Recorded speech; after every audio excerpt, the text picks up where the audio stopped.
Hello everyone, আজকে আমরা যাচ্ছি গোল্ডেন টেম্পল মানে স্বর্ণ মন্দির। তো এখন আমরা রয়েছি স্টেশনের বাইরে, আমরা ওখানে দাঁড়িয়ে রয়েছি। তো দেখো, আমরা এখন মন্দিরের ভিতরে যাওয়ার জন্য আমরা এই রুমালগুলো কিনে মাথায় বাঁধছিলাম। আর হ্যাঁ, আমরা কিন্তু 1 বছর আগে গেছিলাম, তো এটা তখনকারই ভিডিও। তো দেখো, আমরা এখন মেন গেটে রয়েছি। স্বর্ণ মন্দিরে ঢোকার গেট থেকে কিন্তু দেখাই যাচ্ছে মন্দিরটা। ওই যে সামনে দেখতে পাচ্ছ, ওটাই কিন্তু স্বর্ণ মন্দির। তো আমরা কিন্তু দেখো ফাইনালি ভিতরে চলেই আসলাম। আর এখানে না ফোন অ্যালাউ ছিল না। যারা যারা ভিডিও করেছিল, যাদেরটা দেখতে পেয়েছিল, সবার ফোন থেকে ডিলিট করে দিয়েছে।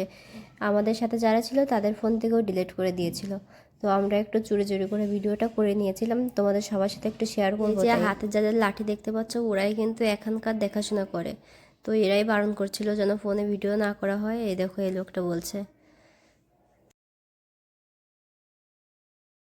তো এই যে এখানে যে মাছগুলো দেখতে পাচ্ছ, এখানে কিন্তু শুধু এই কয়টাই না, আরও কিন্তু অনেক মাছ ছিল, আরও অনেক বড় বড় মাছ ছিল।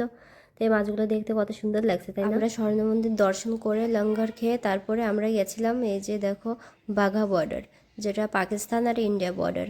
তো আমরা সেখানেই গেছিলাম। এখানে দেখো অনেক লোক, আর এখানে কিন্তু রোজ দিনই এরকম লোক হয়। আর এটা রবিবার ছিল যেহেতু, সেহেতু এখানে একটু বেশিই লোক ছিল মনে হয়। ভেতরে ঢোকার পরে এখানে এই যে দেখো, আমি যে ইন্ডিয়ার পতাকা নিয়ে দৌড়ে বেড়াচ্ছি, হ্যাঁ, বর্ডারের মাঝখান দিয়ে। তো সত্যি জীবনে এটা আমি আশা করিনি কখনো। এটা না আলাদা একটা ইমোশন ছিল আমার আর আমার বর্ডার। এবার ছিল তোমাদের পাকিস্তান বর্ডারটা দেখায়, ওই যে সবুজ কাপড় দিয়ে ঘেরা দেখছো, ওটাই পাকিস্তান বর্ডার। আর এই পাশে এটা ছিল ইন্ডিয়া। সব রকমের শো এখন শেষ হয়ে গেছে। তারপর দেখো এই যে ইন্ডিয়ার পতাকা আবার নিয়ে যাওয়া হচ্ছে। ভিডিওটা এই অবধি।